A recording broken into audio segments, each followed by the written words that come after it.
Saturday. What do you do on Saturday usually? I mean, some people are kind of on vacation on Saturdays, so they will go out in the park. They can go actually have a drive, nice quiet drive. Other people as well, I guess they don't want to take their car. Other people will be more like, you know what, I want to listen to podcasts. Yeah, or listen to something, television, Netflix. But it's supposed to be a beautiful weekend here in British Columbia, Vancouver more precisely.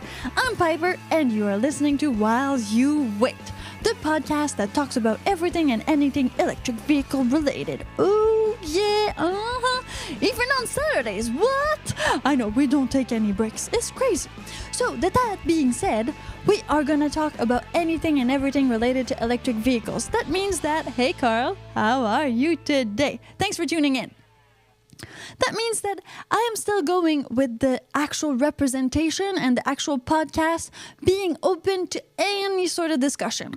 Because, well, we tried to have a little bit of some themed on the podcast, but people had so many questions that we've decided to just open it up. So if you happen to be here, well, thank you for tuning in. Make sure that you share this video with everybody and anybody that you know that hates or love EVs. It doesn't matter. This is all about knowledge, information, and of course, a little bit of entertainment. The electric kind. Yeah.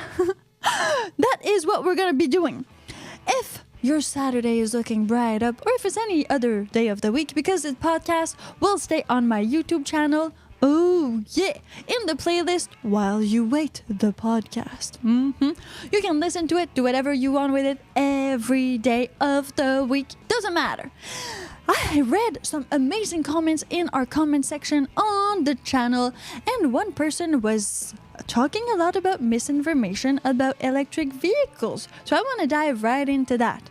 We have AI Stewart, sir, who says, hello from San Diego. Hey, AI Stewart, actually been in San Diego. It was great. I think I saw like a date tree. I know. Back when I was there was maybe, like 12 years ago or something like that. So electric vehicles were not as much of a thing back then. And you know what I learned yesterday? Yesterday I actually learned that the Prius was 20 years old. Imagine this. This does not make you feel younger, right? The Prius is 20 years old. You know, when we were all watching Silicon Valley and when everybody was like, this is an ugly car, but the rich and famous are starting to think about the environment now. I mean, that was all happening 20 years ago. And where are we at after 20 years? Well, we're here. We're here after 20 years. No flying cars. Not a thing. We have electricity, which is pretty good. We have EVs. That's better than nothing. I mean, hydrogen cars are not really a thing. What else have we got that we were supposed to get that we don't have? I mean, a lot of things. Mostly the Jetsons. Mostly the flying car. Yeah, flying car. The flying car. Now.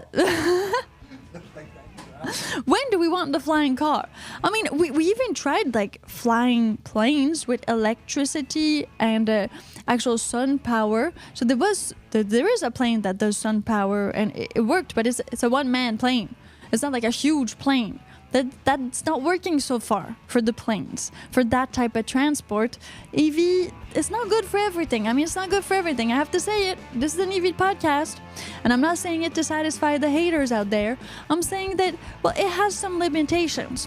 And It's not for everyone. yeah, it's like Taylor Swift's album. I mean, it's not for everybody. It's for most people, but it's not for everybody. I mean, if you're a footballer now or a football fan, maybe you like Taylor Swift. Maybe this is what's going to happen with this podcast. Maybe you're going to just find love. Let me text Jeff that you are live. Thank you, Carl. Who's Jeff? Yeah. Where's Jeff? Was it? Oh, yeah. My name is Jeff. that Jeff, Carl. That Jeff. And we have Maxime Ruffet who says, salut. J'adore ton top rouge. Merci, Maxime. Okay, we are talking about EVs in any way you want. Yeah, any way you want it, that's the way. Exactly like that. I own an electric vehicle. I've owned like a Chevy Volt. I've owned a Tesla Model X for a year and a half now. I know a little bit about EV. I know a little bit about technology because I've been a YouTuber for the past, like 8 years. So I know my way around social media and what's happening in that realm. AI is a little bit too. This all kind of correlates. It all comes together. That's what it does, EVs. It really does. It just makes so much sense that everything is related in this amazing world.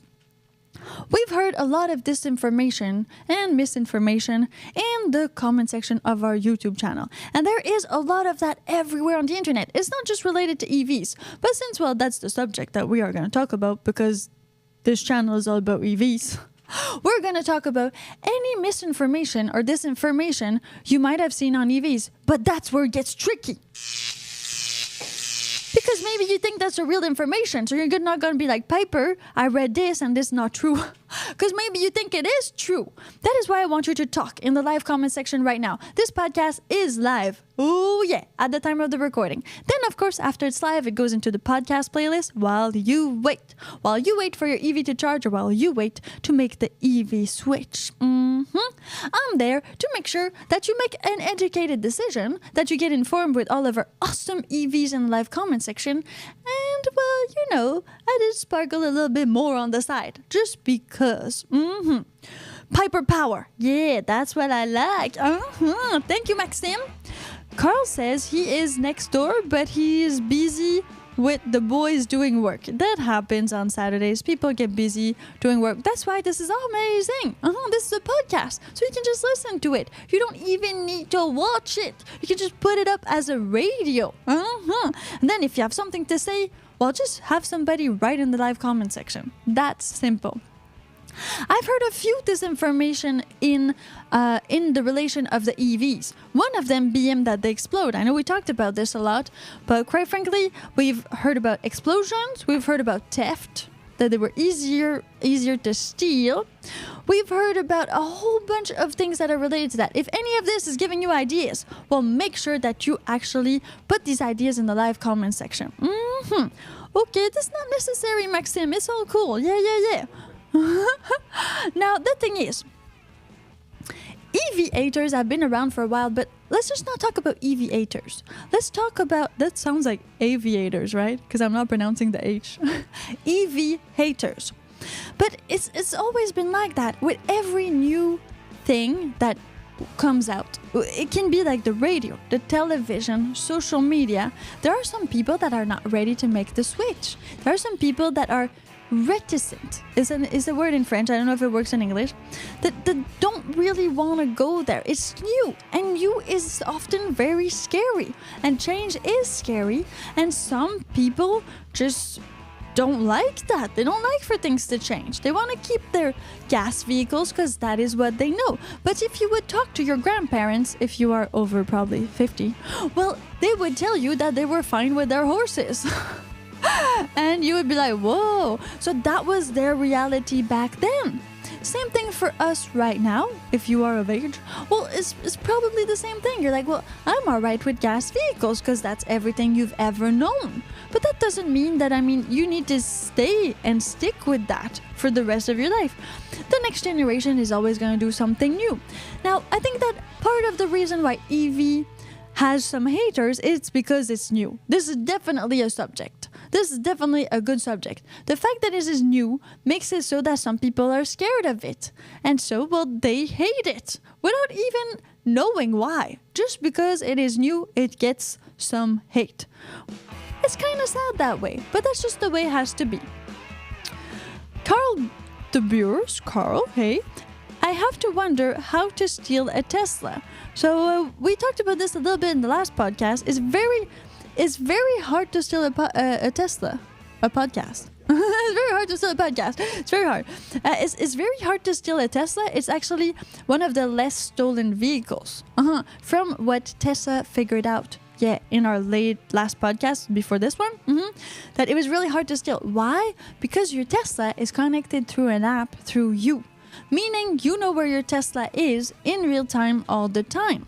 And so if a door stays open, if you unlock it, anything like that happens, you will get an information on your app telling you that this is what's happening to your Tesla, making it very difficult to steal. Whereas an electric vehicle will always be a bit difficult to steal because it's kind of connected. It's kind of, it doesn't need a key. It doesn't have an engine the same way that other cars have engines. Let's say the Tesla, for example, Model X. Well, my Tesla has a fob, and then when I get in the car, it automatically starts the car, meaning that there's no on and off button. You need to have the fob to make it start. Now, of course, if you were to copy that fob, and I didn't know that, well, that would make it possible for you to actually steal it, but I would still receive information telling me where the Tesla is, because the Tesla doesn't yet know that it has been stolen. I mean, it's just detecting the fob, it's making it available for it to actually drive and do all the things that non-electric vehicle would do if you push the key in the engine. And that's the same thing for most vehicles that are non-electric nowadays. Most of them have fobs.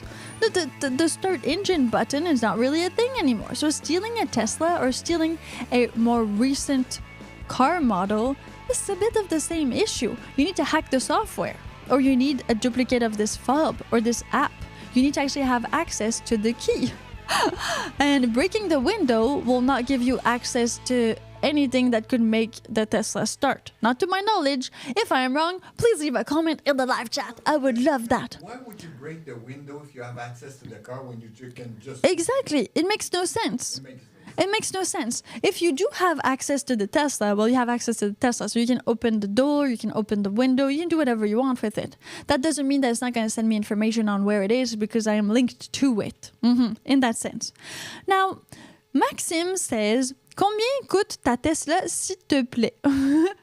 Okay, so Maxime is asking in French, how much does the Tesla Model X cost? Now, a new Tesla Model X, if you take all of the equipment and all of that in Canadian dollars, is around $176,000. That is what I saw most recently when I clicked all the buttons. And you can have it in, we said 2 months, right? Can be two months delivery, it will be yours. You need to put a cash down of $1,500. That's in Canadian dollars, and everything I'm saying is for the Canadian Tesla website. That's going to depend where you're at, where you are.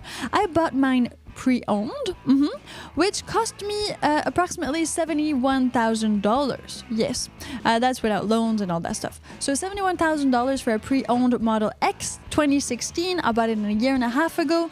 Now, they were still kind of going for a lot of money back then, but right now, used EVs are a lot lower. Like you can get one for a lot lower. We saw a Model X that was a 2019 for only $45,000, was it? $45,000. That is all Canadian dollars, like we're saying. En euro, c'est pareil. Ben non, c'est pas tout pareil, là. Canadien, euro, c'est pas pareil. Ben, fais la conversion sur Google. So the thing is, in euro is the same. No, it's probably not the same in euro. So the price of the Tesla, I'm sure, depends on where you buy it and where you buy it. Just because the money is not the same. If you go to Tesla USA, then you'll get the USA dollar amount. And if you go to Tesla.ca, well, you will get the Canadian amount. That being said, you can get a pre-owned for cheaper than before right now, because they're older, battery packs, the resale value, I don't know, it's just like that. So maybe it's a good thing to consider. Carl says, I see used pickup trucks that cost more than a Tesla. That makes sense. I mean, any car has any different price point. So there's not really like a right or wrong price point. If you have a budget for the amount of money you want to put on your car, well, that's your budget, that's it. I mean, some people take out loans, some people do other types of things to get the money to buy their dream car or their dream vehicle. But in the end of the day, you have that much to invest or to put into, let's say, a vehicle. And that's it. So you go according to your means. Now, if you are thinking of going EV and the newer models are too expensive, well, you can always get an older model. And that doesn't actually only corroborate with EVs. It's the same thing with any vehicle. If you want a Ferrari, you can get a used Ferrari for a lot cheaper than a brand new Ferrari. You will still get a Ferrari. Now, it's going to be older, but still a Ferrari. It's the same thing. So if you want a Tesla Model X, like I wanted the Falcon doors that open like this, not like this. So I got one. But I did not necessarily have the $200,000 to put into a new car, like a new vehicle, even though I knew I wanted to go electric and all that. I mean, this did not go into my budget. So I found a pre-owned. And that is great. I mean, it's a great decision. It works perfect with me so far. No complaints. Everything's going awesome. Plus, you need to understand that if you go pre-owned with Tesla, before 2016, well, you don't pay any electricity. If the batteries or the battery pack, however you want, but the battery thing in your Tesla has not been changed, these previous models, these first Tesla models, have free electricity at all of the Tesla Superchargers. Yeah, all of them.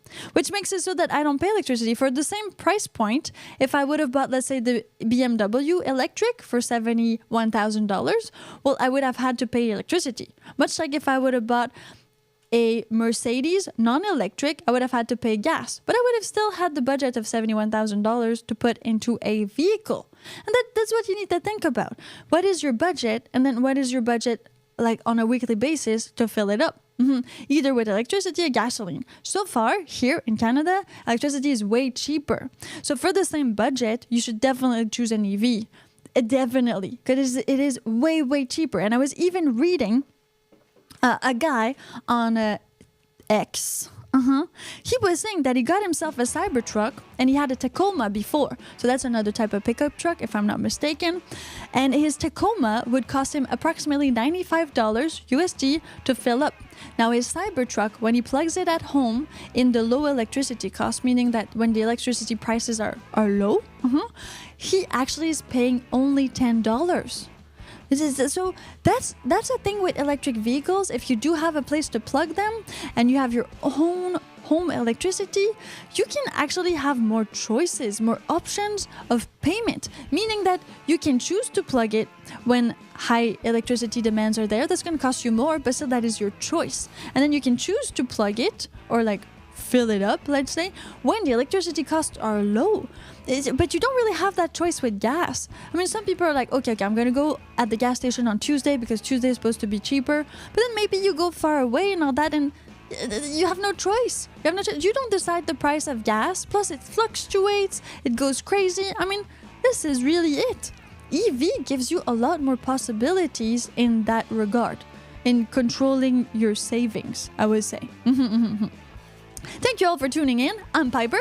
This is the podcast While You Wait. While you wait to charge your electric vehicles, we entertain and inform on anything electric vehicle related. Please do share the link to this video on your social media. Super easy. There's a share arrow right down there. And then you can just listen to it. You don't even need to watch it. It's a podcast. We got music, people. Yeah. Carl says, let me see. Moi, j'ai une Ford K de 2009. Ok, j'ai aucune idée c'est quoi une Ford K. C'est européen, hein? C'est européen. This is like a small car, right? Carl says, I will look at the EV prices in the Ford dealer a lot after we go to breakfast in the morning. Okay, great. Look at it, Carl. EVs are still on the more expensive side than most gasoline vehicles. There's a reality right now. I mean, there are some laws that make it so EVs are supposed to be the only new vehicles sold soon, like within 2035 here in Canada. So it will happen at one point, but right now, EVs are more expensive than gas vehicles for the same thing. Let's call it like that. For the same thing, like the same type of car. You want a sedan, you want like this brand. EVs are going to cost you more. That's simple, that easy. But you cannot like take the fact that EV is still going to cost you less on the long run. It's going to cost you less than gas because so far electricity costs a lot less than gas. And comfort, yeah. And comfort and everything else related to having an electric vehicle. Your comfortability is so different. It doesn't go vroom. I mean, it doesn't shake. Ask Carl if he lives at home and he's got to go to the garage and replace it. Yeah, Carl, do Do you have a garage, a place to park, electric outlet? Do you have that? Because if you do have a garage, a place to park, and you can actually plug in your electric vehicle on your own electricity, this is like, again, having the gas pump in your home. Yes. Your car is always filled up. You just leave it plugged when you're at home, and then it's always ready to go. You're always fully charged, and you're paying the lowest price of electricity. You are, that you can. Quite frankly, unless you buy a used Tesla, like I said, and you're paying $0, then plugging it at home would cost you more because you're paying $0 when you go to the Tesla Superchargers. But that's the only other reason why. Now, EV haters, I drive an electric vehicle, ask me anything. If you're not a hater, well, welcome to. Yeah, it's all good. But make sure that we don't spread this misinformation. We want to actually talk about everything and anything related to EV. So, Elon Musk est déjà trop riche, mort de rire. Makes sense, yeah. Elon Musk is pretty rich. It's true he is. But the thing is, he's working his, booty off, doing all these projects and making all of this happen. So you work for what you got. C'est très cher en France, les voitures électriques. So Maxime Rufoot is from France, or so he's saying, and he's saying that in France, the electric vehicles are really expensive. They're really expensive in Canada too. Electric vehicles, like I just said, are more expensive than gas vehicles. They are. But that doesn't mean that it should impair your choice of choosing electric. You can always go pre-owned, and some pre-owns are in really good condition. Plus, a good incentive, again, is to, buy a pre-owned that has free electricity with Tesla. So that's a thing you need to, consider when buying this. We have Chris Penkuch in Los Angeles. It costs $15 to charge a Tesla SR Plus. I'm not sure I know what SR Plus means. In Florida, it costs $5. Electricity in California is expensive. That's true. It's a desert. So 15 compared to a full tank of gas. But exactly. So $15 USD compared to a full tank of gasoline. That's not much.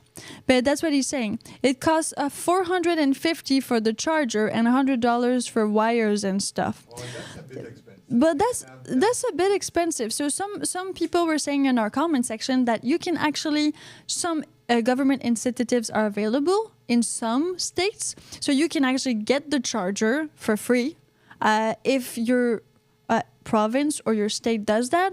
Also, you can as well plug it in other places. Again, you can plug it at home for sure on the 110 voltage, which will take approximately 3 days to fill up. So it's longer, most certainly. Those are costs you need to consider, just like you need to consider the cost of your gasoline, and just like you need to consider the cost of your insurance. If you buy a more luxurious car, it will cost you more in insurance. So all that being said, you need to know that, yes, if you want to plug in faster, if you want a supercharger at home, and we're not talking extreme supercharger, but if you want to plug it in the 220, you will need an electrician to be there to perform this. Unless you're already an electrician, then good for you. And you will need to buy the actual plug, the wire and everything to put it in your car. So this is a good point, Chris. Thank you very much. Chris says standard range plus the cheapest model. Okay, thank you very much. So yeah, because some Tesla models have extended range, some have extended. It depends. So meaning that the standard range one would cost you $15 in Los Angeles, and then in Florida, $5. Again, the state where you live in and your environment will affect a lot your decisions. Any type of decisions. It can be an EV decisions, but also just your home decisions. In Quebec, it snows and it goes to -20, whereas in Vancouver, if you're downtown Vancouver, it snows maybe 5 times a year and it goes to -5 sometimes, but usually we're closer to the 0.5 degrees Celsius than we are to the -20 degrees Celsius. Meaning that an electric vehicle here, the battery drainage from the cold and all these things, that's not really an issue here. And it shouldn't really be an issue, the battery drainage from the winter and the cold in let's say California, because it doesn't really get cold unless you're like Joshua Tree Desert or something like that. But if you're more on the coast, that's not a problem. Chris also says some states, blue states, not red states. Okay, I think that's politic. Is it politics? I think that's like Democrats versus the other one, the Republicans. Now, Chris also says registration in Los Angeles for 1 year is $680 per year. Are we talking about like license and registrations, like that thing? I think we are. So here in Canada, I have to say, it depends on the province, a bit like in the United States. It depends on the state. So some of these things are dealt with at a provincial level and not at a federal level. Meaning that insurance here in British Columbia are very expensive compared to Quebec, because Quebec has more of a socialist view on things. So they charge you the same amount, just you don't see it as in your taxes. Here they actually charge it separately. Meaning that insurances for my Tesla Model X are close to $3,000 per year. Again, it's an SUV. It's a more premium car, so I'm paying the premium. I'm also taking like all of these extra insurances. I have an extra insurance for the battery pack because I'm going to need to change it at one point.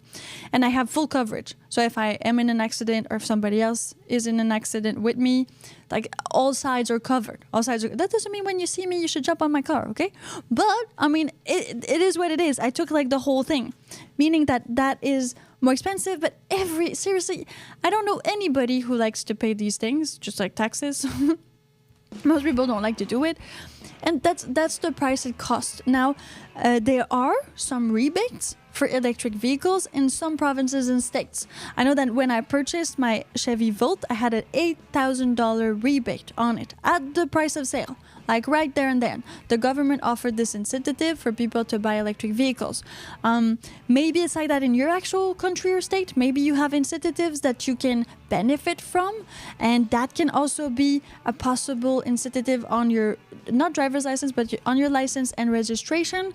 Sometimes they take off like $50 because you drive EV. Or, if you weren't into any accidents or you drove less than that amount of mileage, then your insurance prime is going to go down, or they're going to do like, we credit you $100. So that happens too. Meaning that those are all things you need to count in, but those can fluctuate as well. And they're a little bit less in your control. We have here, I do not know what the Tennessee registration is. Well, no problem. It's okay. That's why we're here, to talk about all these things together. C'est combien l'autonomie de la batterie de la Tesla? Combien peux-tu faire de kilomètres avec une charge complète? So Maxim is asking, how much is the autonomy of my Tesla Model X 2016? And how many kilometers can I do on a full charge? Okay, so the 2016 is an older model. We're in 2024 at the time of recording this podcast. While you wait for your EV to charge, drop in and listen to the podcast. We'd like to educate and entertain you all at the same time. My Tesla Model X 2016 has a range of approximately 330 kilometers on a full charge. That's in kilometers. In miles, you have to divide it by 1.6.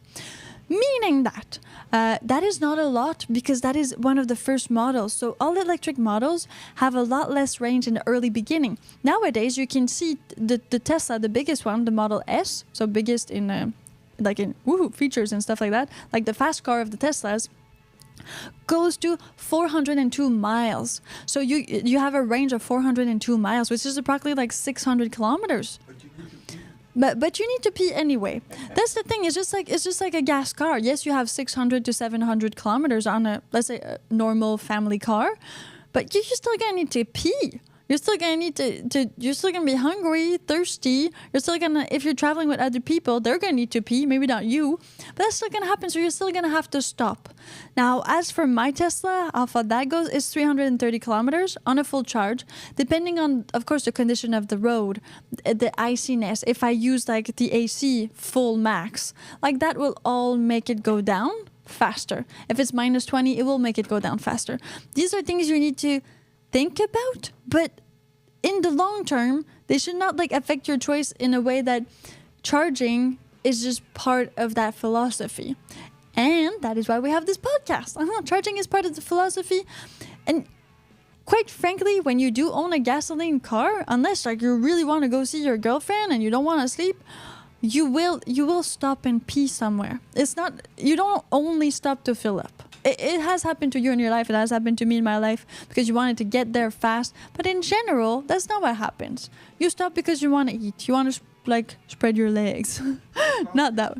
Huh? Or coffee. Have a coffee. You're going to drive through. I mean, you want something different. Totally need to pee. Now, what else do we have here? We have Carl who says, the counties here can have higher tax too. Exactly. That's really different for everybody. But you do need to know that some states or counties, like Carl says, do offer incentive for electric vehicles. The whole point of this is for you to know what you have access to. Of course, you paid in time or you paid in money. Either you do your research and you save money, or you don't and you don't save money, so you paid anyways. So, it's all about you. Check each state for EV registration prices before you buy. And insurance, that will give you a realistic outdoor and monthly EV budget. Yeah, for those people who are on a budget, I mean, this is all calculable though. This is not like news. This is just like buying a car. When you buy an actual gasoline car, you need to know how much it's going to cost you to fill it up if you have to go put your. It's still going to be less expensive than gas. Still less expensive than gas for our reality and our situation right here, right now. Now, we have Maxime who asked me personal question. What's my mother tongue? Français. Now, federal credit, that's from Chris, and some states additionally, but only in California had big bucks for it. Okay, well, great. That's good to know. See, so it really depends which states you're from. Still less expensive, though. Still less expensive than fueling up on gasoline. Still less expensive. Whatever calculation still makes more sense. Yeah! This is Piper, and you are listening to While You Wait. Make sure you actually share this video /podcast with a family, friend, anybody. There is the share arrow right down there. Click it, and then share it via text message on your Facebook, Reddit, or X. We like to be everywhere and anywhere. Thank you for everybody who is tuning in right now. This podcast right now, the title of it is EV Haters. I drive electric. Ask me anything. Meaning that if you have some doubts or if you've heard things about EVs that you are not sure about, or maybe you're sure, but that person that told you was a person that actually drives a gasoline car. So maybe you still have a little bit of doubt. Now's the time to express yourself. Also, we have a whole bunch of other people in the live comment section that have information. So this is a platform for you to express yourself and to share your amazing knowledge about EVs with us. Okay, we have here Howie who just dropped in. Hey Howie, thank you for tuning in. We also have Chris who says, I'll be the second girl today. Awesome, Chris. It's because the long hair, right? This is great. Sentry mode eats it too. Yeah, that's a good thing from Chris. Actually, Sentry mode. So if you don't know what Sentry mode is, let me explain real quick. Sentry mode is on all the newer models of Teslas, and what it does, it helps with full self-driving capabilities, and it also acts as a dash cam. So it records everything around your vehicle. Now, you can have it so it doesn't record everything all the time. You can have it in time-lapse. You can have it when there's a collision. You can have it when somebody touches your car. I mean, there's a whole bunch of modes on there. I don't have it on mine because it's a 2016. So it's an older version and it doesn't have it. But that being said, people have said that Sentry mode really depletes your battery. So if you're thinking of going on a longer road trip, something like that, well, think about maybe deactivating or activating Sentry mode when you need it. A bit like if you are the type of person who's like, okay, yeah, I'm gonna actually travel with a spare tire, a wrench, and I'm gonna put like a few jerry cans of gas in the back of my truck. Well, that's still gonna cost you more in gas because you're gonna be heavier. It's the same exact thing. If you decide to activate Sentry mode, you're paying for it. Just like if you were transporting more heaviness, well, you will be paying for it with your gas vehicle. Same thing. Of course, everything that is related to technology, everything you plug in your actual Tesla will drain the battery. So I have like a cooler. So this cooler, this little mini fridge that we purchased to go on road trips on the channel for like all the other videos that we do on here, well, that is draining the battery because it is taking power. I mean, rien ne se perd, rien ne se crée, tout se transforme. Nothing is lost, nothing is created, everything transforms. That's physics, people. Meaning that if I were to actually plug a whole bunch of things in my Tesla, I would totally deplete the battery as much as you would deplete your gas tank when you would be pulling something else. If ever you decide, oh yeah, I'm just going to put like a horse in the back of my actual pickup truck, well, that's going to be heavier. You're going to be pulling something. You're going to be pulling a trailer. So of course... If I run out of gas. Exactly. I'm going to bring a horse if I run out of gas. So I'm going to pull the horse all the way to when I run out of gas. You will run out of gas faster if you pull the horse with you. That's a definite yes. It's the same for electricity. You just need to conceptualize it differently. Anything you plug in the car, and of course everything you pull with the car, with the EV, will deplete your battery faster. Just like if you were to pull or to actually put any other weight in your gasoline vehicle. This is just physics. That has nothing to do about EVs or about gasoline car. This is physics, isn't it? I feel like it is. I'm Piper, and you're listening to While You Wait, the podcast that entertains and educates you on everything and anything electric vehicle related. Yes, this is happening. This is happening. It's like you go for a weekend and, your life toys That's good. Yeah, it's exactly that. It's like you go away for a weekend and, your wife's toys, the one in our drawer, they will be depleted when you come back. There's a good chance of that. Now, it's the same thing with an electric car. You just need to think about it differently. It's a different philosophy, but it is really same but different. I mean, it is still a vehicle. It still has a power source. The power source is a battery instead of gasoline. So same but different. Now, thank you everybody for being here. Make sure that you tell me, what are the misconceptions or misinformations you think are out there?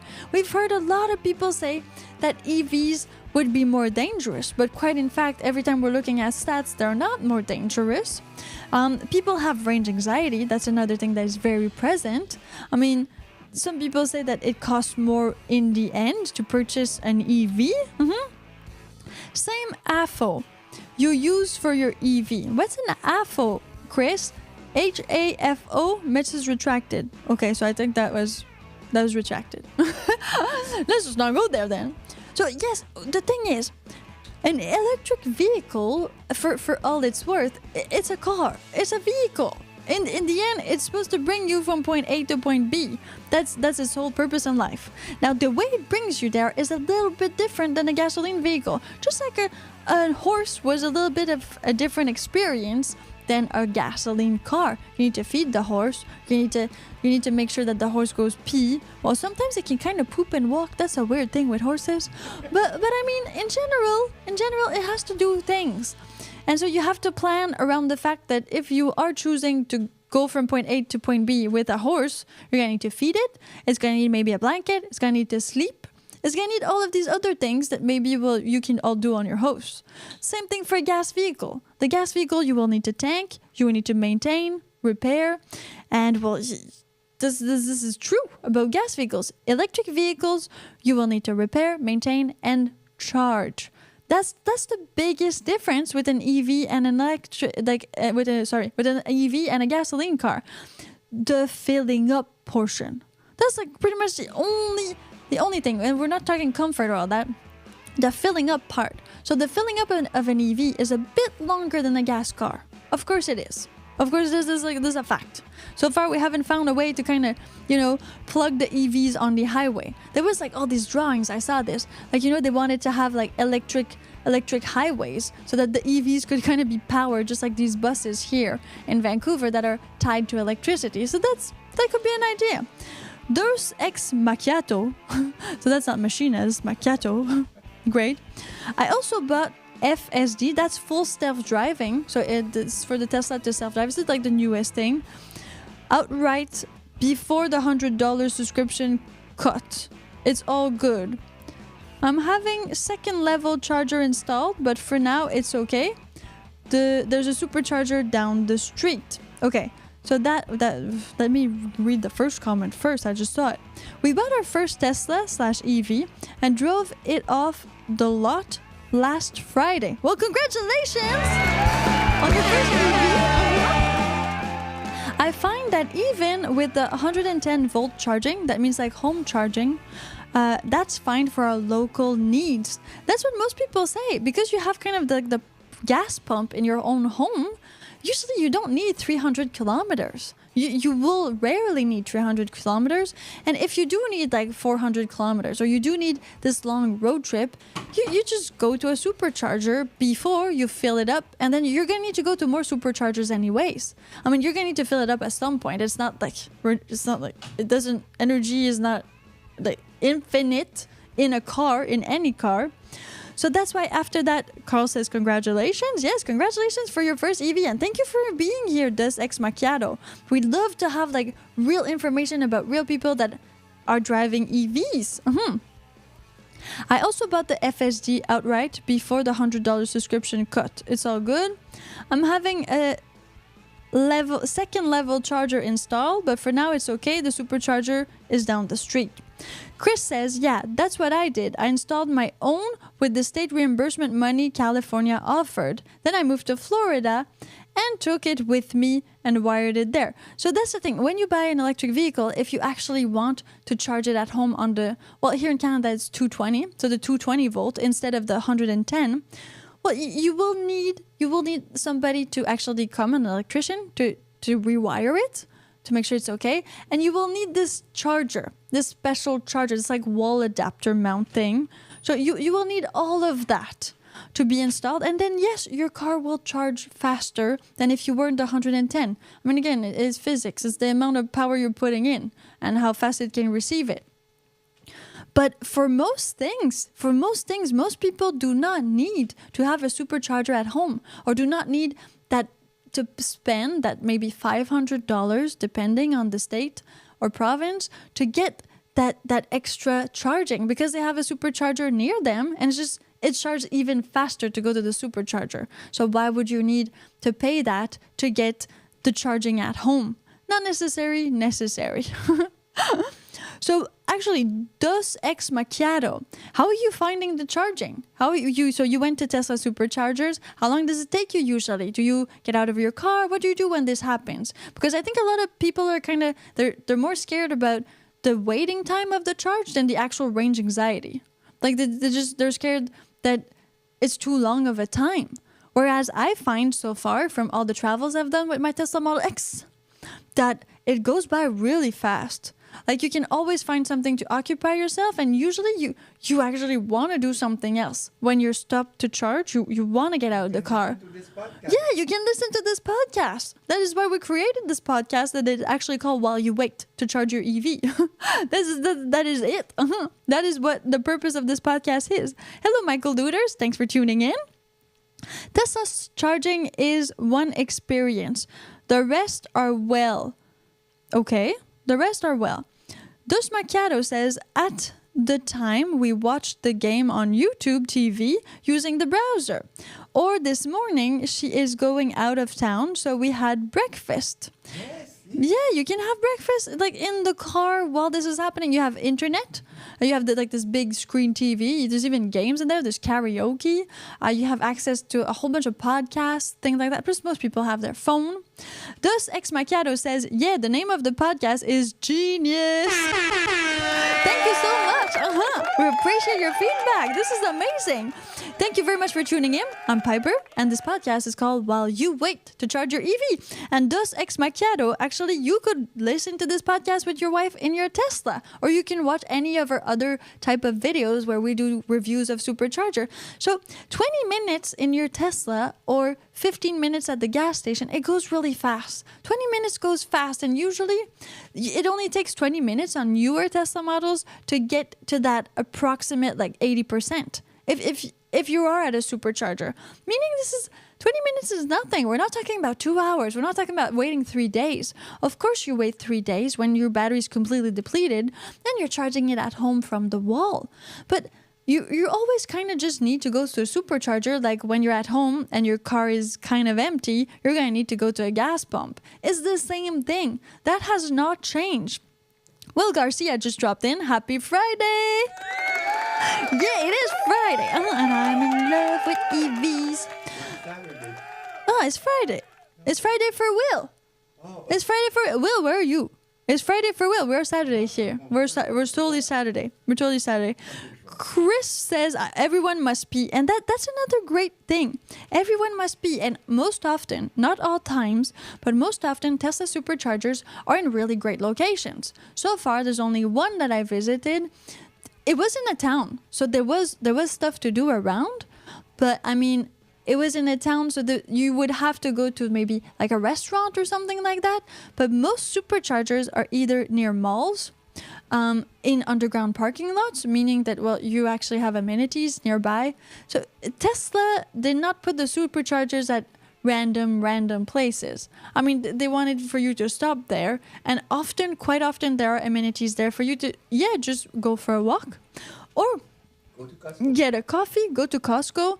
Like the real Canadian superstores here have some near Costco's as well, often. So they kind of thought this through. They weren't just like, we're going to put Tesla Superchargers where nobody goes. I mean, no. Where you can't pee and where you can't do your grocery. Most of the times you can actually mix the two together. It's just being clever about it. You want to do grocery? Find a grocer that has a Tesla Supercharger near it. That way you do two things at once. And it's better like that. You save time in the whole world of things. You're saving time because you're not going to the gas station and then going to the grocer. You're actually just plugging your Tesla, going to the grocer, and then coming back, and all of that is done in the same exact time. It's another philosophy, that's for sure, but it works very well for me, and I think that you should try it. If you haven't tried it yet, you should definitely give it a try. And a lot of people are saying that yes, time management is good. You have this time to be in your car, to listen to the podcast while you wait for your EV to charge. You also have the time to maybe do whatever you want to do, like a meditation, because we have that too on our channel. Yeah. A little meditation never hurt anybody. And, well, you have internet, and most Teslas have internet, meaning that you can stay connected. You can do other things. You can do physical activities. When there's a lot of people at the Superchargers, you can just get out of your car and talk to people.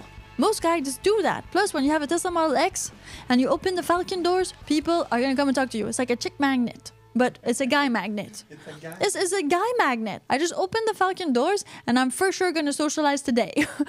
Now, I'm not saying how far I'll socialize, but I will socialize today. So these are things to think about. If you go charge at peak hours, because you're more of a lonely person, you like to talk to people, go charge at peak hours. There's a whole bunch of people there. You're going to be able to make new friends for sure. And you already have something in common. You have a Tesla. It's like if you go play golf. Well, you're already with other people who play golf. So, of course, there's bigger chances of you becoming friends with them because you already have that in common. To think of this more like going somewhere, like a pub, and all looking at the same hockey game. It's a bit the same thing. You're all there at the same place, and those are all your people. EVs, we call them on here. Those are the fans of this podcast while you wait. You are called EVs. Chris says, most larger airports have chargers in the parking garage now so that you can plug it, and when you return, it is full. Well, that makes a lot of sense. Even hotels now. When we were in Kamloops, we chose the Hotel Motel Holiday Inn. And at this Hotel Motel Holiday Inn, there was an actual charger. Now, we're talking a 220 charger, not like a super mega charger like Tesla Supercharger. But 220 will get you usually your full charge within 12 hours, approximately, depending. So that is really good. That's a night at the hotel, pretty much. And then if it doesn't get you to the full charge, it will definitely get you to enough so that there is another Tesla Supercharger or Supercharger in the vicinity. And that's always what you think about. No, not everybody fills up their car of gas to the full every time. Sometimes you put $10. You only have $10. It's the same thing with EV. You don't need to fill it up. It's not necessary for you to fill it up. Depending on your battery, it is recommended. So every batteries have their own recommendation. Some batteries, the lithium iron phosphate, if I'm not mistaken, the newer batteries that Tesla is using, they recommend to keep it to 100 as much as you can. Now, with older models, just the lithium ion batteries, they recommend to keep it at 80% all time and not go below 30%. So it really depends on your battery, but in general, you will never fill it up full. Like, people don't do that. You're just gonna put, you're gonna put $10. You got $10, you're gonna put $10. You want to keep more money for other things. When I was a student, I never fill out my. No, when you're a student, you never fill it up. Even after you're a student, I mean, why would you fill it up if you're not sure if you're going to use your car? I mean, it's the beginning of the weekend. Maybe you don't have plans. So you just put enough to go back home and go back to the gas station. So yeah, $10. And then if you decide to go on a road trip with your girlfriend, family, whatever, then you stop at the gas station, fill it up, and you leave for your trip. It is the exact same thing for an electric vehicle. Exact same thing. You don't always need to fill it up. Unless, you know, like counterindication. Of course, there's always like these exceptions and there's always these like, oh, well, you should always put a little gas in your car or else people say that it's not good for the car. Well, this is the same thing for an electric car. It has its plus and minus, but in the end, I don't know people who always fill up their cars. Like, this is not how it happens. Are you one of these people? Yeah, Are you one of these people? Especially now, it costs like $200 to fill it up. So you know, you might just be like, put 100, and then you don't even know how much that makes in gas because it fluctuates so crazily that at $100 one day you could be at half tank, and the other day you could be like at 3/4. Like, you don't know. We have Chris, who also says, misconception. You run your EV empty and fill it up on road trips. Wrong. You only charge long enough to reach the next charger. EV slows down charging from 80 to 100%. That is completely true. So the thing is, when you purchase, again, I'm talking about Tesla Model X, because that's the Tesla I have. You input your destination B. So you go from A to B. So you put where you want to go in the Tesla GPS. You can put it in Waze and in Google Maps or Apple Maps, doesn't matter. But the thing is, you need to input it in the Tesla. There's other apps for that if you don't want to use the Tesla one. But the Tesla, when you input your destination, will tell you when to stop to charge. It will actually map the charging route so that you can get there. And it will tell you how much battery you will be at when you get there and if you can actually come back from there. It will also tell you that. Meaning that, yes, you just need to get there. It's actually more, I guess, eco-friendly or more economic in that way because it will tell you how much you need to charge and how much time you need to take. So time and price, kind of, because the charging amount you need to put into your car, your Tesla, to get there. And that's all it's going to ask of you. If you put more, that's on you. If you decide to stay 30 more minutes to put it to 100 because you maybe want to later not stop at where it's telling you that you're going to need to stop, well, that's on you. But you have this choice. It's going to tell you 10 minutes charge. You need 10 minutes charge there, then. It will tell you 10 minutes charge. Or 15, or sometimes, like when we were... So to get to Vancouver and go to Kamloops, we had to stop by Hope. And Hope, I think, is like really like one of the last charging stations until you go through this kind of Coquilla highway, which is in the mountains and all that. So that happens. Sometimes you have to cross a desert or you have to cross this long highway where there's not many amenities in it. I mean, there's that to go to Saguenay-Lac-Saint-Jean, Quebec. There are some of these roads. Meaning that you stay there, you charge there, but the Tesla is going to tell you, okay, charge to that percentage. And it didn't even tell us to charge to 100%. When we arrived in Kamloops, it didn't even want us to charge, just want us to go at the hotel. And then we had enough range to actually go to a charging station after sleeping in the hotel. But what we decided to do was to go to another charger in Kamloops to fill it up so that the next morning we could just leave instead of going charging. Again, this is an option, but the car is literally, your EV is literally telling you how, what, when, why. It does all of that for you. You don't need to be like there with a map and go like, oh my God, when am I going to need to charge, or be looking for the EV chargers on the highway. No. It's already in there. It takes care of that for you. Because I guess somebody, more like Elon Musk for Tesla, or some of the engineers, or the UI people, user interface people, they thought about that. They thought about, okay, we don't want them to stress. We don't want them to like freak out. We know where the Tesla superchargers are because we made them and put them there. So if they input their destination, we're just going to make sure that the Tesla, the car goes there, charged to the amount that it needs to charge, and then gets to the other place. That's it. That easy. We have Chris, who also says that LFP, lithium phosphate, something like that, batteries are the 100% one. So LFP batteries are the 100% one. You can make the passenger seat fart every time someone sits in it, or change your turn signal sound. What? I'm not. Is it an Easter egg? We want to know that. Yeah, I want to know that. Chris, tell me, is it an Easter egg? What are we talking about right now? So the thing is, yes, some batteries, more like some motors, if you do decide to purchase a Ferrari, I mean, you're going to need to do maintenance on it every year. And it's a more capricious car because that's what it's made for. And you're going to need to run it like a Ferrari. If you purchase a Hyundai, well, you're going to run it like a Hyundai. It's different. An electric vehicle is definitely different than if you purchase a Ferrari. But that has to be said. You don't really need to like actually. What? True. Yeah, it turns the seat into a whoopee cushion. We need that. This is so cool. Okay, how do you do that Easter egg? How do you do that Easter egg? So it's the turn or change your turn signal sound. I want to know that. Yeah, give us the trick for the Easter egg, Chris, and Dos Ex Macchiato. Make a video about it. Yeah, we'll make a video about it if I have this. In settings, toy box, and then there's a bunch of menus.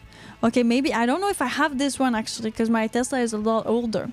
But okay, in settings, toy box, and then there's a bunch of menus. Because I got settings here, but let me check. Let's check this out.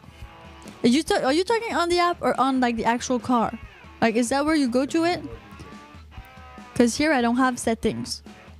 So I have controls, I have things like that. Actually, my battery is like 56 kilometers. So I'm going to go charge it at one point because I can't use. I'll look it up. Thank you so much, Chris, for looking it up. This is interesting. And that's another thing with electric vehicles or newer cars in general, is that yes, they are more software oriented. So they do change. You need to update them. Just like a computer, your phone, they have software updates. Meaning that, you can have fun with it. It's pretty cool. Yeah, the car screen. Okay, perfect. Same place you'd access the browser, Spotify, etc. There's a toy box icon. Okay, thank you very much, Texas Macchiato and Chris. So if you do own a newer model Tesla, just like Chris and Dos Ex Macchiato, there is an Easter egg in the toy box that will allow you to make your passenger fart. And not because they ate something weird, but it's a whoopee cushion. It turns the cushion into a whoopee cushion. This is so great. This is so funny. This is really cute. You like your date comes in, it's a new time, and then the seat farts, and she's like, "It's not me." Oh, such a great conversation opener. So did you guys try it? And oh, you pick up a hitchhiker. Yeah, and then like it goes like that. Super funny. Oh, just sign toy box on the screen. Great. So that has to be said with anything that is more, futuristic, let's call it like that, or that is more newer technology, like the newer Teslas, or the newer vehicles, of course, but Tesla is really like electric vehicle, not that. You are like rethinking all these things. The car is changing because it's electric.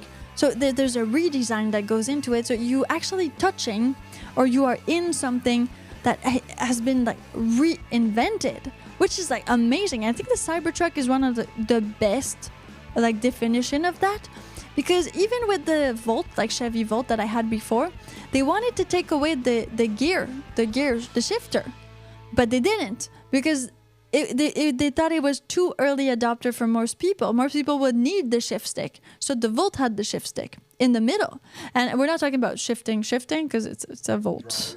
So it had like, yeah, it was like an automatic transmission, let's call it like that, not like an actual manual transmission, but it wasn't a transmission because it was a generator and a battery. That being said, you could still put your hand on a little ball in the middle, which you can't in the Tesla. There's literally nothing. You have something that looks like a flasher on your right hand side, and that is what puts it in park, neutral, drive, reverse. That's pretty much it. It's just like same thing as putting your windshield wiper windshield wipers on. Same, but different.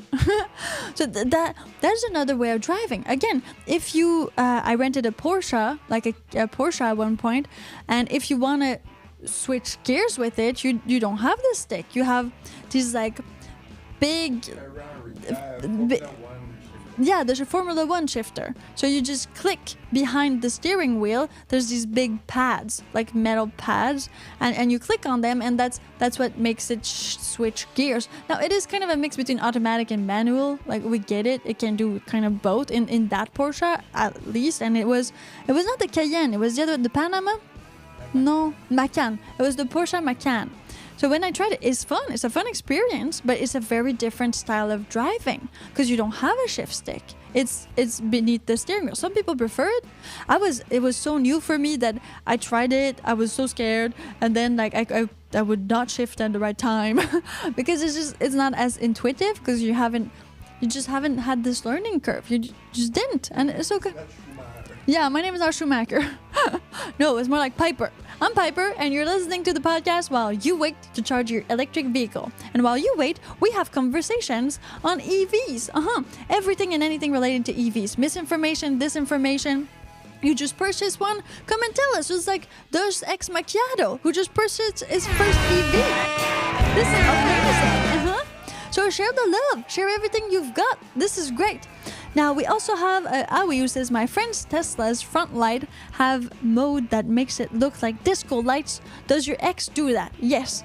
Yes, my ex does that. I haven't done it yet, but there is a mode where it acts like the doors open, it goes crazy, and it flashes light. It's kind of like a disco party mode. I've seen that. I haven't tried it yet. It seems like you need to, of course, it's another Easter egg. You need to activate it. It's on my to-do list of little how-to videos to make for the channel with my Model X. Yeah, it does give you like a fair warning though. When I was reading how to make it happen, it tells you that you need to have nothing in a 5-meter vicinity of the car, and that is high and low. You can't do it. Yeah, you can't do it in a like sub parking space because you really need that space because the Falcon doors will open. Like the doors will open, close. It's gonna go crazy for about 5 minutes. That's what it said. So I don't know. Have you tried it, Awi? Did you see your actual friend's Tesla do this kind of disco mode thing? This is like, let's have some party now. Yeah. It is Saturday. So I mean, just relax, enjoy. Like, let's talk about electric vehicles and have some fun with it. Big misconceptions, small misconceptions, anything that you like about EVs too. If you're a recent owner, or if you have tried your friend's electric vehicle, if you went to a actual dealership and put your hands on one of those electric vehicles. I mean, if you tried an electric scooter, tell us about it. What was your feeling like? Did you enjoy it? What did you not like? We're just here to talk about everything and anything related electric vehicles. So far, I have to say, like, once you go EV, you never go back. I mean, you don't. I don't see why you would. Rarely should you or would you. It's the greatest thing. It's the most amazing experience. Like the whole EV is good. It's a good experience.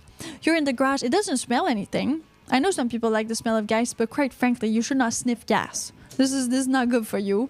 So even if you like it, it's still not good for you. Like you should not do that. So EVs don't do that. There's no possibility of you suffocating in your garage, which is pretty cool. In that sense, it's clean. It doesn't make any noise. It's very silent. You can use it. Again, you can use it in camp mode. You can use it with your dogs in it and all that. You can start it in your garage if you want to. It's an electric vehicle. It can be started while it's plugging. While we were interviewing this guy, Andrew from Surrey. Hey, Andrew, if you're listening, thank you for tuning in and thank you for the interview. Well, he was actually, everything was open. Like the doors of his Teslas, the windows of his Tesla were open, and he still had electricity and like the heat and all that flowing because he wanted to talk to people. So his windows were open, he was inside of it. Then he saw us with the Tesla Model X, and Falcon doors open, and he kind of came and talked to us. But what did he say? What did he say? Sick car. That's what he said. It is a guy magnet. Have to say it. It is, well, because it has like the falcon doors. When you see it off the street and the doors are not open, of course it just looks like maybe a Model Y. You don't know it has the falcon door until you open them. That's why it's a great feature. But some people are at the chargers and they actually want to engage with people. This is like their being at the bar time. Of course, they don't drink with their chargers and they're driving. But this is really what it's all about. We have Chris Pankot who says, got gas for the lawnmower and hard to ask the price of gas. It had been so long since I paid attention to the signs. Well, that makes sense. So Chris does own an electric vehicle, and this is something that really like goes away from your mind. You don't care about the price of gas anymore. When you have an EV, that does not affect you at all. Like it really doesn't. You just, it's not in the real estate of your mind, because you're gonna buy some maybe for your lawnmower, or if you have some powered devices that need gasoline. But nowadays there's even lawnmowers that are electric, weed eaters that are electric. This is another interesting thing. So let's switch subjects right now, because I'm Piper and this is the podcast while you wait to charge your EV or to make the decision to possibly buy one at one point. There's a really cool post that I read on X, and it's about Tesla. So this couple is an older couple and they wanted to go see the eclipse, because there was a solar eclipse in April 8, 2024. Though they are older couple, and so when you get older, your reflexes go down. Or for what I know, I'm not a doctor, but for what I know, your reflexes go down a lot. Meaning that some people that are older, do feel that it's a bit less secure, or they feel like maybe it's more stressful to drive. But that doesn't mean that they can't drive. I mean, these people, if I'm my age, these people have been driving more than me. So they still have enough data. They still know how to drive. They're good drivers. Nothing to do with that. Just reflexes. They're really careful. They're older, so they have more knowledge. But yes, in the case of a possible somebody that cuts you off or something like that, reflexes are lower than a 20-year-old that doesn't have all of this wisdom, that plays Fortnite all the time or Gran Turismo. So this is definitely Grand Theft Auto. This is definitely it's a touching story. It's a really touching story, and this is something that companies like Apple have been implementing. Apple has been growing with their clientele because Apple is an older company, and so it has implemented things for people to get older with, and that I find that amazing, because people do get older and we can't just like shove them away. I mean, we need to keep this knowledge and we need to keep these older people alive so they can share more and contribute to society, even though they go in retirements and things like that. So this older couple wanted to go and see the solar eclipse on April 8th, and they wanted to go to their friend's house, but they were older, both of them, and a solar eclipse and all that, and doing the long drive to get there. But they bought a Tesla, and on their Tesla, just like Dos Ex Macchiato, they have the FSD, the full self-drive, meaning that gave them the security, or like empowered them to go there even though they are getting older. So they would have probably never gone to see their friends and see the solar eclipse if they did not have the FSD, the full self-drive, on their Tesla, because they were not secure enough to do it. So I'm not saying that all cars need to drive themselves yet, though I do think it's a good idea, because I do think humans are just stupid in general. We do stupid things and life happens. So this older couple was able to do that and socialize and live this life experience because they have FSD. Like, because of that, it empowered them to go there and do that. And this is the type of technology that I think we need more of in society. And this is why Elon Musk is, doing Tesla and Boston Dynamic robots, and then Elon Musk is doing robots too. And we are getting into this FSD, this full self-drive, and into robots that will probably do the house chores later, and that will do things like working in shops and things humans don't necessarily want to do, have a fully automated McDonald's, things like that, so that humans can really be more like in Star Trek and do the things they love instead of just working for money. They can do what they love, and that's it.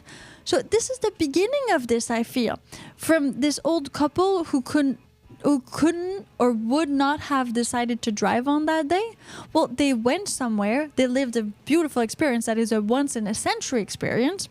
They actually socialized with their friends and came back because of FSD, because of technology. Pretty much, it's that easy. Technology allowed them to do that. It did not create an handicap for them, it actually opened the door. It made it possible for them to do something they wouldn't do. Just like your phone makes it possible for you to do something that, well, you would not do without it. Social media. The technology is not all bad. It's supposed to help us be better humans. That's what I believe. That's what I believe technology should serve to humans, for them to be able to just be better. And that means that by knowing this, which I hadn't thought of before, well, maybe people are going to be able to drive later in life or earlier in life, because FSD, until it's really full self-drive and we really don't need any driver, which Waymo is kind of doing right now, well, it will still allow us to have this security and to possibly have more out of that, to be more autonomous as individuals, as older people, or even as teenagers, to be able to get in a car earlier. And we're not at the full self-driving yet, but we will get there. I mean, it's already there, right? It's already there with Waymo. It's already there with a whole bunch of other things. So thank you very much for tuning in. I'm Piper. This podcast is called While You Wait, and what you just heard was me reorienting my microphone. Howie says I'm 60 this year. Well, congratulations. You made it so far. Hey, good for you. Good for you. And I'm finding technology is advancing so quickly, and there are some aspects of technology that is leaving me behind. What do you mean by leaving me behind, Howie? Technology is advancing rapidly. I mean, since the beginning of internet, or I'm going to say even industrialization, it's been really it's exponential. It really is exponential, and it will get more exponential with the arrival of AI and data and all of these things. I mean, the world is going faster than the human mind can compute. So you just need to choose what you want to put your time and effort in. But that's always been like that. You can't do everything. You can decide to just survive, go in the countryside, and, well, grow your own vegetables and your own, farm to table, whatever, animals, and do that, and that's fine, and not have a job per se. It's still a possibility. Or you can choose to, be in the rat race, or you can also choose to be within the technology. What we're realizing now, I think, is that there's so much information out there, and there will be just more and more, because we're all kind of more connected now with social media in a way that there's no way we're going to be able to learn it all. But at least you can. At least you have the possibility to learn something new every day. At least you can choose what you want to know and learn, because this content is being offered to you every single minute. Again, that is if you are on the grid. That's if you are there. Yes? It means that having a hard time keeping up with technology. I think in the future you will not have to keep up with technology. You would adapt. It would be part of.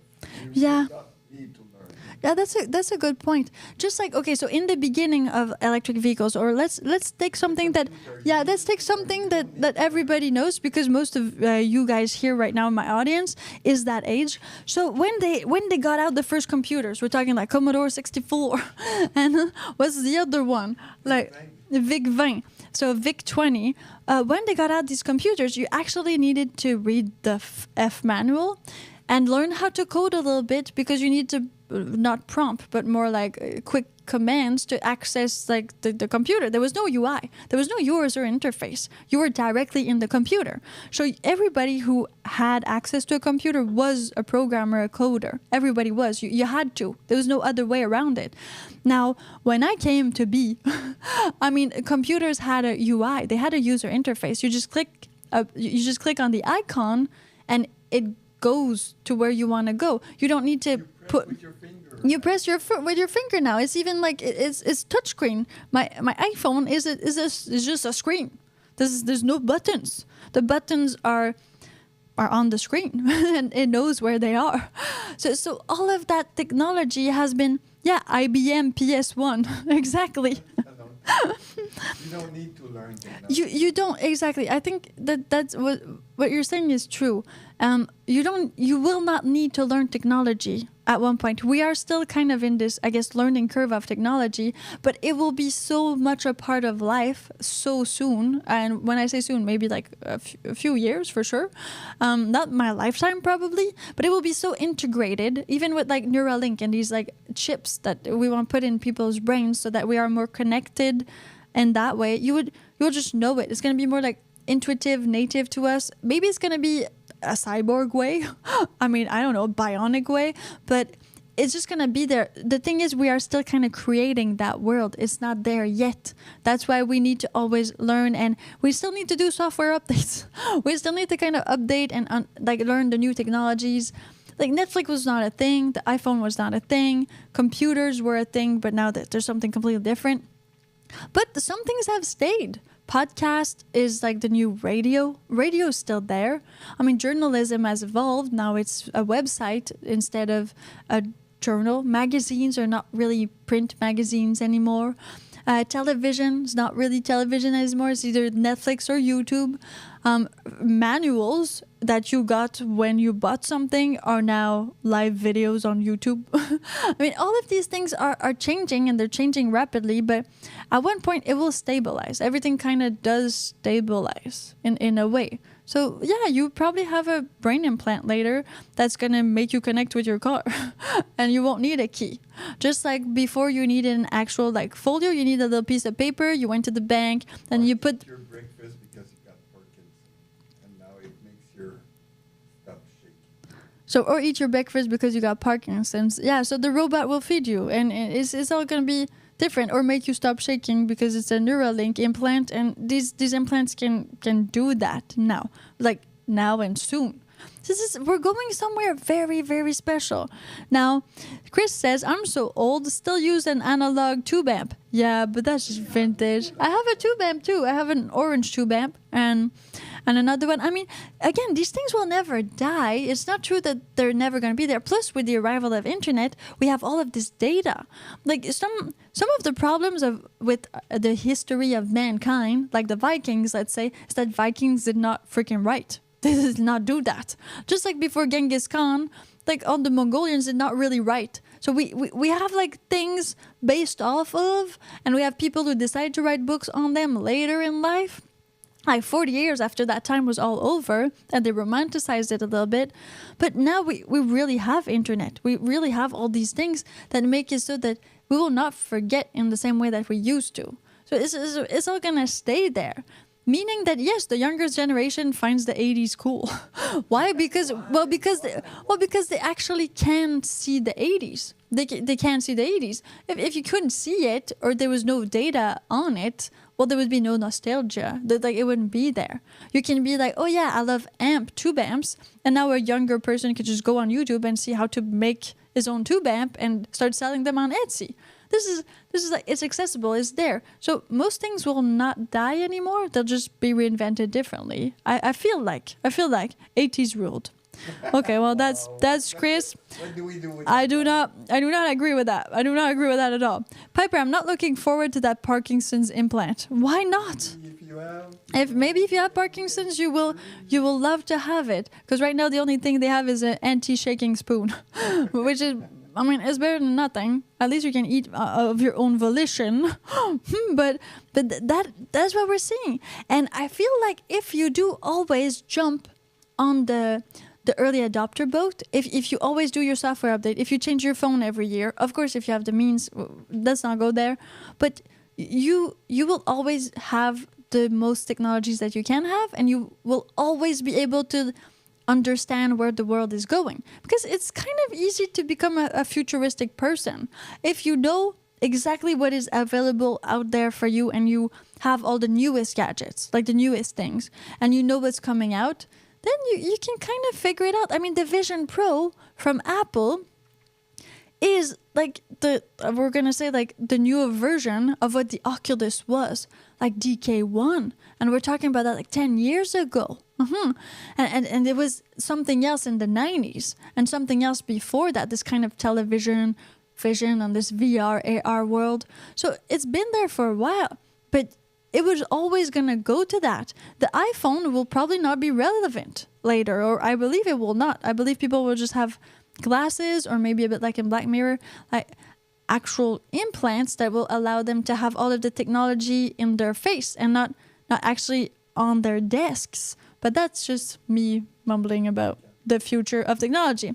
Because I'm Piper, and you're listening to the podcast While You Wait for your EV to charge, because we're talking about everything and anything EV. That being said, there's a lot of people in the live comment section who actually own an electric vehicle. So thank you for tuning in. Don't worry, if you don't own a vehicle, this podcast is also for you.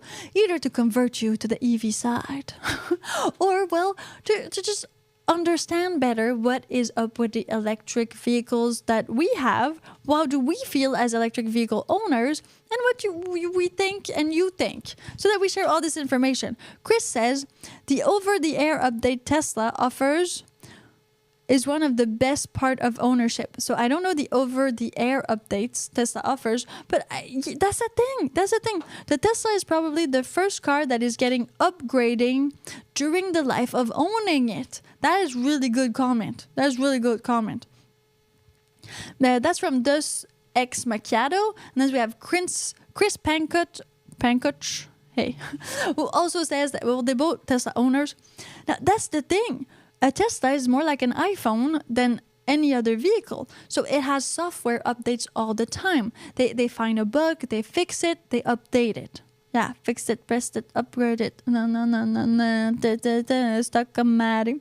So your car updates on the internet. Yeah, over the air. Literally. Literally, the car that you purchase right now, if it's a Tesla, it will evolve. Just like the full self-drive. Full self-drive was a thing that you could purchase, but it was not available yet. You purchased it because Tesla was like, well, we'll make it available when it's ready. And now it is. And so the people that purchased it, bam, they were able to use it, and they freaked out.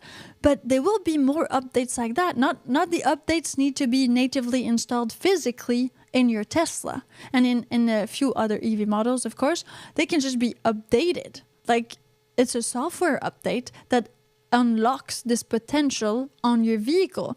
So this is a really good point. The point is, the Tesla you're buying now has more possibilities than another vehicle you would purchase, because they're updating it all the time. So even though the battery is a different, like the battery and the mechanics of it is a different part, it's just like buying an iPhone. You will still get the updates. You will still get the new iOS.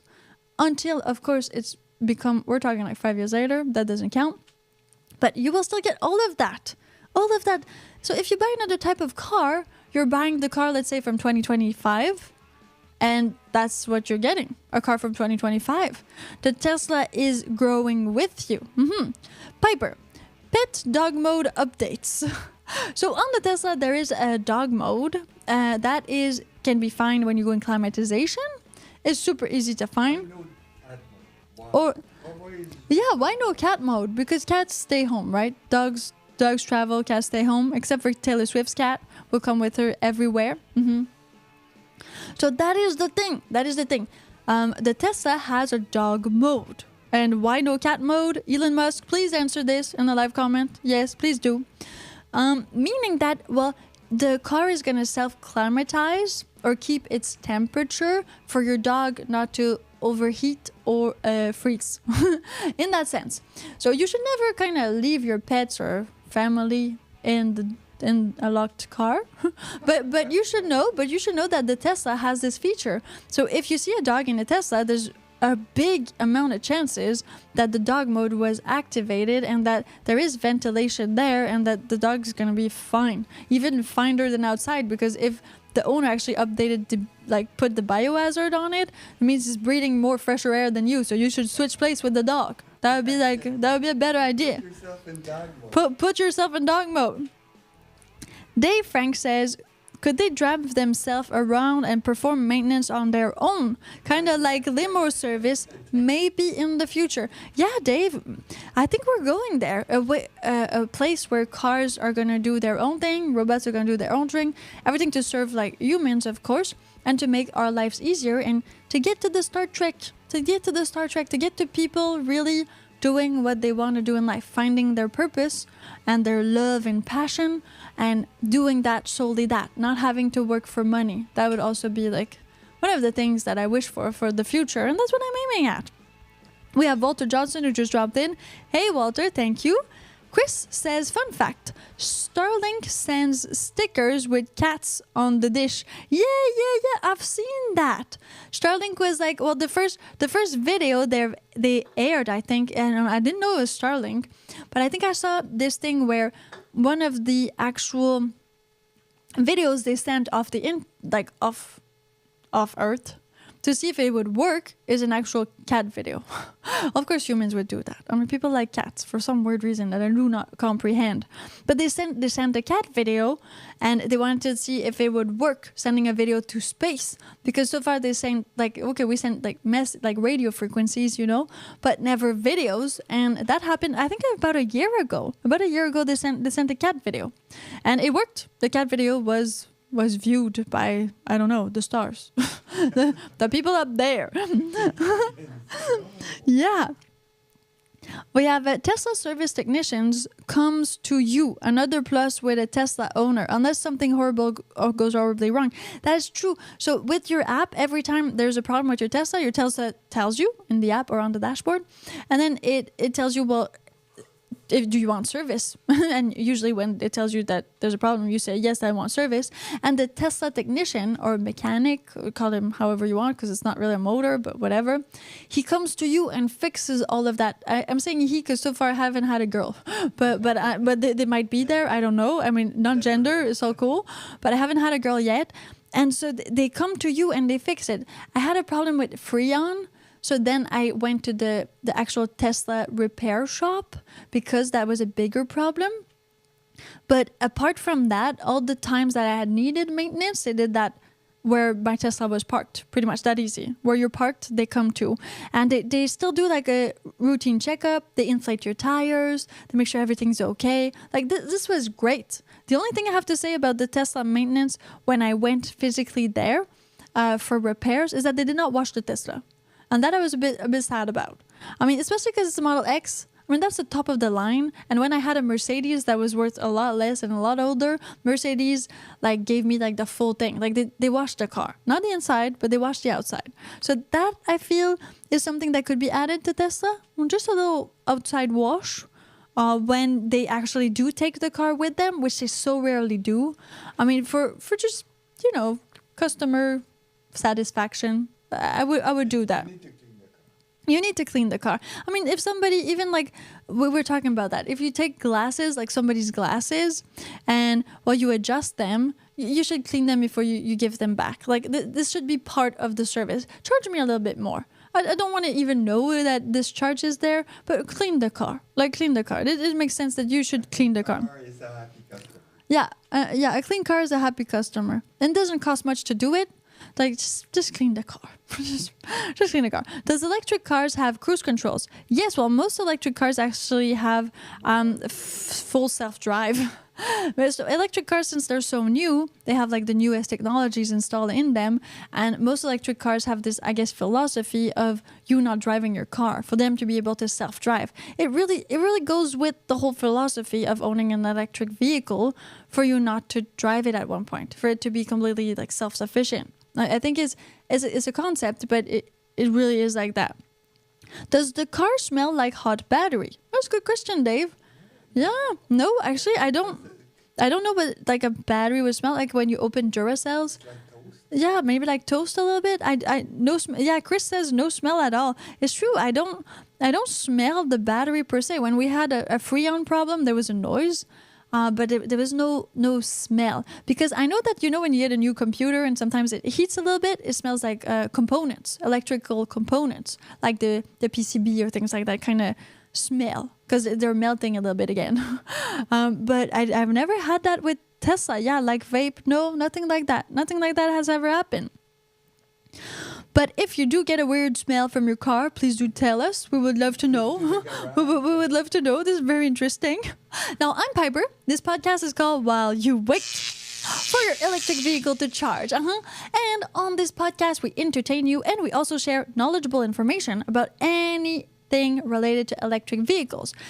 yes, we do also talk about gas vehicles and mechanics and things like that because they're indirectly related, which is wonderful. So if you like electric vehicles, if you hate electric vehicles, if you have a friend that wants you to buy a Tesla, well, make sure that you drop in. You can find this podcast at any time on the YouTube channel. It's called While You Wait. There's a big playlist there. Just press play and enjoy. Yeah, enjoy the listening and enjoy the information. If you want to be a part of the community, well, then make sure that you turn on all of your notifications to this channel so that you can actually receive a notification as soon as we're live. That's going to help a lot. Plus, that's going to make it so that we have a more engaging community and we answer your questions in real time. Super easy to join, people. Super easy to join. Okay, this is the best thing ever, and now it's time for me to go. So make sure that you subscribe to this channel, and I'll see you in the next one. Oh yeah, that's a great Saturday for you. Weekend vibes. If you're not feeling the weekend vibes, I don't know what to tell you. Maybe re-listen to this podcast. That would be a great idea. Just gonna press play, rewind. Be kind, rewind.